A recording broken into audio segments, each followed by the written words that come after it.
สวัสดีทุกคนเนาะพบกันอีกเส้นเก่าเส้นเคยเนาะวันนี้บ่าวตีที่พาทุกคนมายามกลับเนาะยามกลับแต่บ่าวตีใส่เนาะแต่ว่าบ่าวตีใส่แล้วก็ยามหลายเทื่อเนาะวันนี้บ่าวตีสิกู้แถวแคมให้เนาะแล้วก็ไปใส่ยี่แถวภูต่อเนาะเพราะแถวภูนบ่าวตีใส่น้อยเดียวเนาะ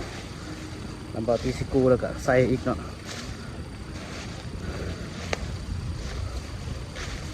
สายเดียวเนาะมื้อนี้เนาะคือเก่าเนาะ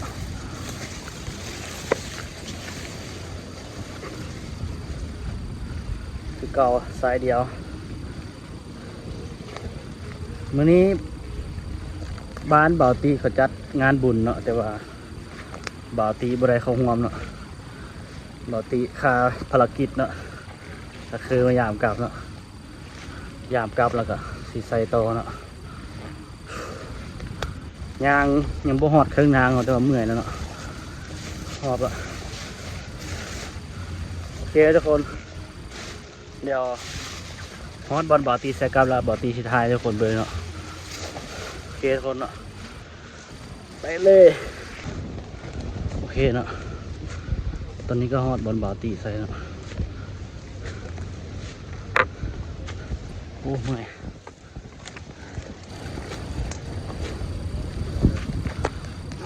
ทางยากเนาะ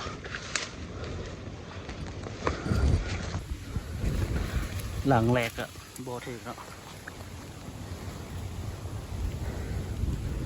บ่าวตีสิกู้ไปใส่อยู่ประมาณเนาะโอเคทุกคนเบื้องหลังที่สองเนาะ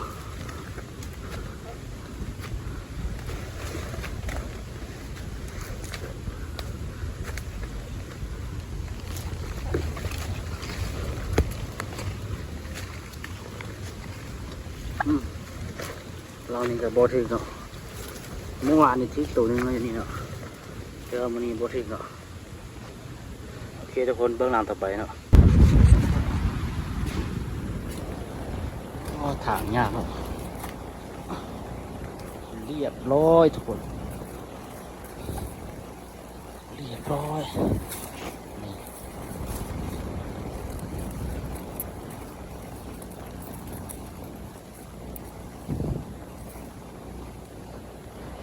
วายเต็มแรก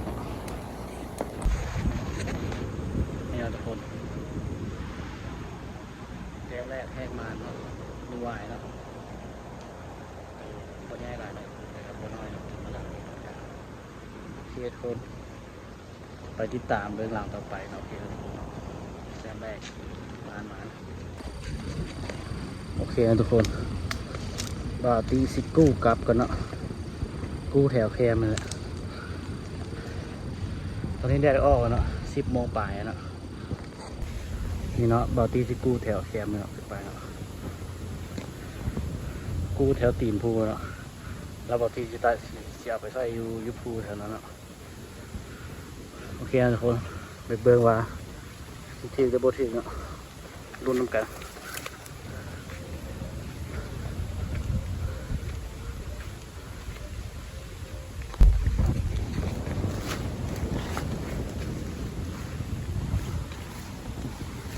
เรียบร้อยคน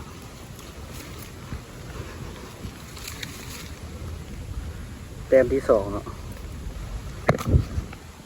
โมเมนต์วายเนาะเป็นหมูน้อย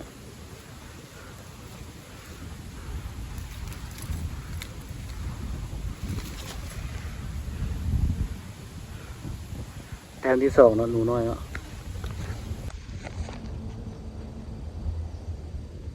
แต้มที่2เนาะหนูน้อยเนาะ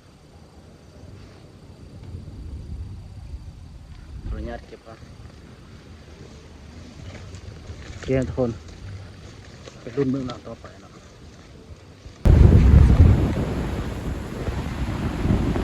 ปกติกำลังกู้แถวเกม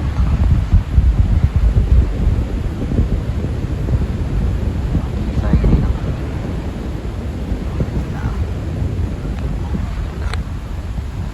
เรียบร้อยทุกคนเรียบร้อย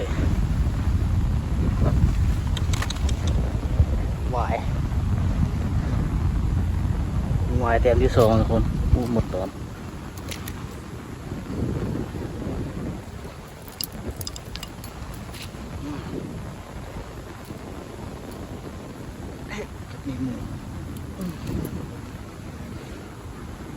นัวแต้มที่2เนาะตัวนี้ใหญ่กว่าตัวเมื่อกี้เนาะทุกคนนัวแต้มที่2เนาะ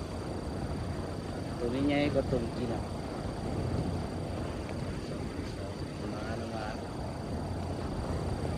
โอเคนัวแต้มที่2รุ่นบอลต่อไปนะว่าชิดๆนัวอีกพอโอเคทุกคนตอนนี้บอลตีก็กู้เป็นทีเรียบร้อยเนาะแล้วบอลตีที่ถ่ายทุกคนเบิ่งเนาะวันนี้บนบ้านเนาะวันนี้วิวสูงเนาะน่าจะเห็นอยู่ว่าสถานที่อยู่ไหนเนาะวิวสูงตอนนี้10 โมงครึ่งบ้านบอลตีมีบนบ้านเนาะเดี๋ยวบอลตีสุดไม่เบิ่งแล้วนี่เนาะนี่จะเป็นโรงเรียนม.ต้นเนาะโรงเรียนประถมเนาะประถมบ้านของบอลตีเนาะจะจัดงานอย่างนี้เนาะวิวตอนเช้าตอนสวยนะโมเมนต์เช้านะโอเคเอาทุกคนเดี๋ยวบาร์ตี้ที่ยามจาก2-3 หลังแล้วก็เห็นทางแล้วบาร์ตี้ที่ขึ้นไปใส่กลับแถวพุ่นเนาะนี่กลับบาร์ตี้กูอยู่นี่เนาะโอเคทุกคนเดี๋ยวไปได้บาร์ตี้ที่ท้ายบอลบาร์ตี้ใส่ทุกคนเบิ้งเนาะว่าทางหนูมันจะเปลี่ยนสำไหนเนาะโอเคทุกคนตามไปเลย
ทุกคน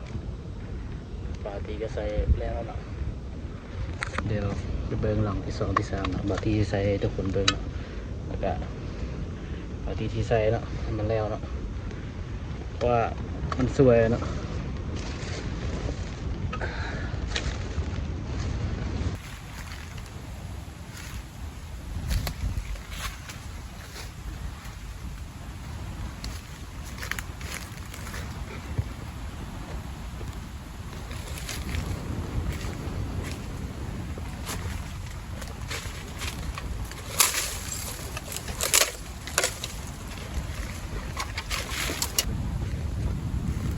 โอเคเนาะบาร์ตี้ใส่นี่หลังหนึ่งเนาะบอกทางแรงมันทางผ่านเนาะอันนี้ทางผ่านเนาะ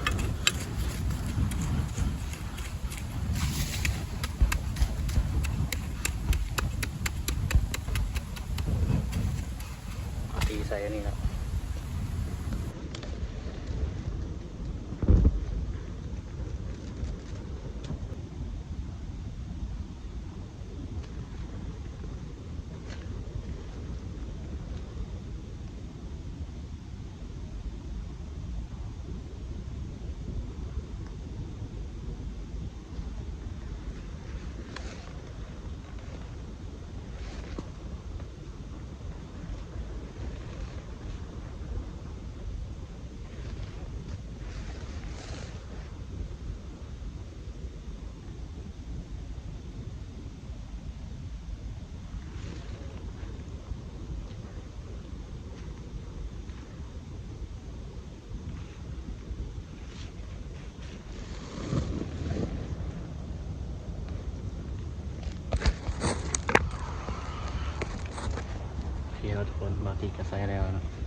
ตีก็ใส่แล้วนะ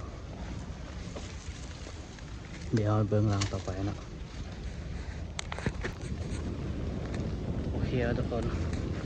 ตอนนี้บ่าวตีก็ใส่กลับแล้วเรียบร้อยนะตัวบ่าวตีกูเนาะโอเคเนาะตอนนี้เราจะไปยามเนาะยามตัวเราใส่มือซื้อเนาะแล้วเราไปยามเมื่อวานเนาะเราก็จะยามวันนี้อีกเนาะโอเคทุกคนไปเบิ้งกันเลยว่าที่มาแล้วประมาณเนาะในที่ตามเบิ้งไปทำกันเนาะโอเคทุกคนไปกันเลย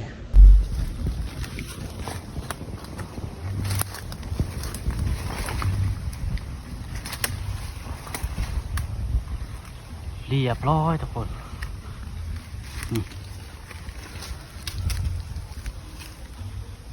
โอ้ตัวนี้ตัวผู้เนาะ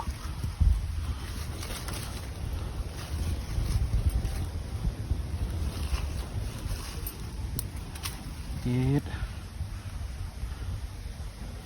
ตัวใหญ่เต็มเนาะนี่ยอดทุกคนตัววายตัวที่3เนาะมานมาเนี่ยเนาะโอเคทุกคนไปรุ่นบางรางต่อไปเนาะมาบาตีสิมานบนวันนี้เนาะมาบาตีเสียจักโตเนาะพี่ทุกคนไปเบิ่งกันเลย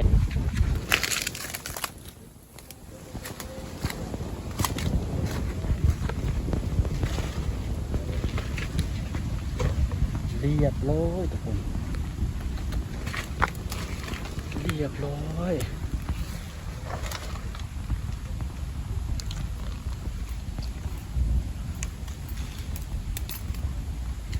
เรียบร้อยตัวผู้เนาะทำมันไงมือวานอย่างนี้ก็ถึกเนาะแต่ว่าถึกตัวน้อยวันนี้มาถึกตัวผู้ตัวใหญ่เนาะ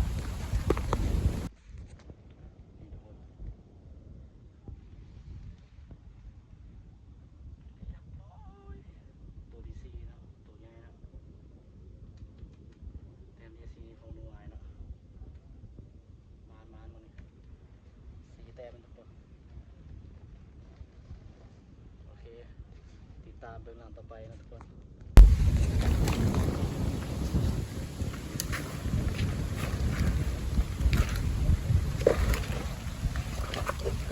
เรียบร้อยทุกคนเข้าหัวแน่นๆ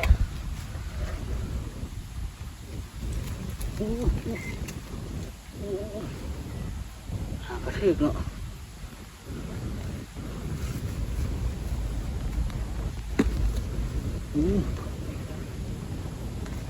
หากระทึกเนาะทุกคน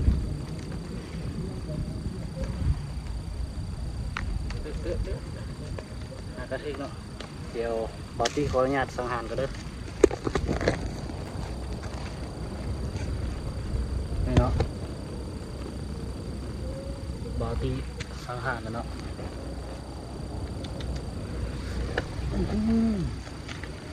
มือวายเต็มที่5แล้วตัวใหญ่ทุกคน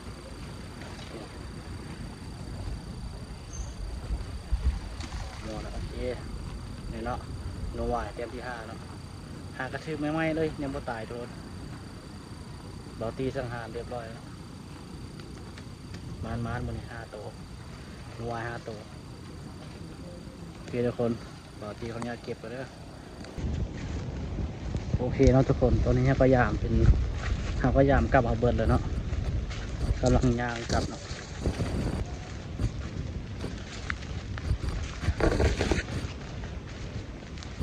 บอตีทรายเดี่ยวตลอดเลยมุ้ยหมูมานำเนาะก็เลยมาผู้เดียว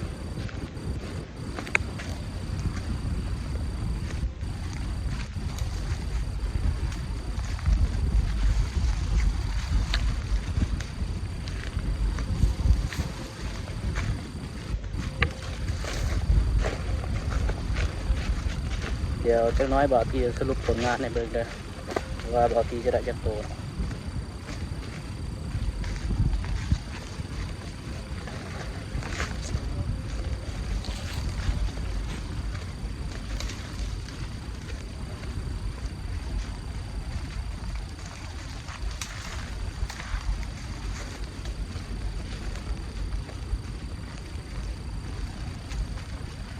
แล้วทุกคน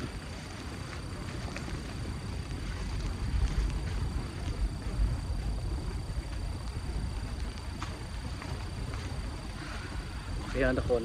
ตอนนี้เราก็หอดทางกลับแล้วเนาะบอที่สรุปผลงานทุกคนในเมืองเนาะโอ้ได้จักตัว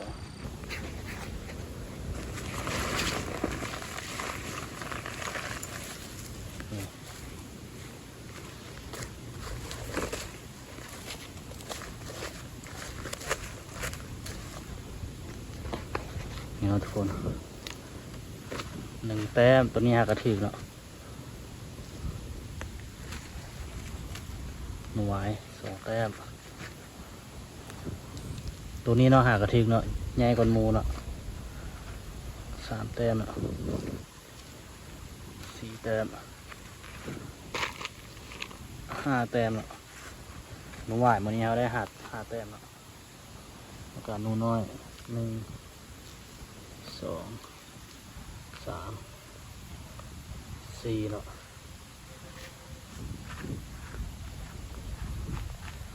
1 2แต้มที่1 2 3 4 5 6 7 8 9 แต้มเนาะได้ซับเมื่อวานนะเมื่อวานก็ได้9 แต้มเนาะแต่ว่าเมื่อวานได้หนูหวาย6 ตัวเนาะวันนี้ได้5 ตัวก็ถือว่ามันเนาะวันนี้เนาะทุกคนเนาะโอเคทุกคนโอเคทุกคนผลงานวันนี้คือได้เบิด9 แต้มเนาะซ้ำกับเมื่อวานแต่ว่าเมื่อวานได้หนูหวาย6 ตัวเนาะวันนี้ได้แต่5 ตัวเนาะก็ถือว่ายังมานอยู่เนาะโอเคทุกคนใครที่มักคลิปนี้ฝากกดติดตามกดไลค์กดกำลังใจบ่าวตีเด้อบ่าวตีสายเดียตลอดเนาะฝากคอมเมนต์ได้เลยทุกคนเด้อคอมเมนต์ว่าอยากให้บ่าวตีไปใส่กับแบบนอนปลาบอหรือว่าเอาลอกข่าวไปกินอยู่ปลาสิเนาะโอเคทุกคนคลิปนี้ก็มีเท่านี้เนาะขอบใจทุกกำลังใจเด้อขอบใจที่เข้ามาเบิ่งเนาะขอบใจคลิปนี้ก็เรื่องนี้เนาะบ๊ายบายทุกคนเดี๋ยวเจอกันคลิปต่อไปเนาะบ๊ายบาย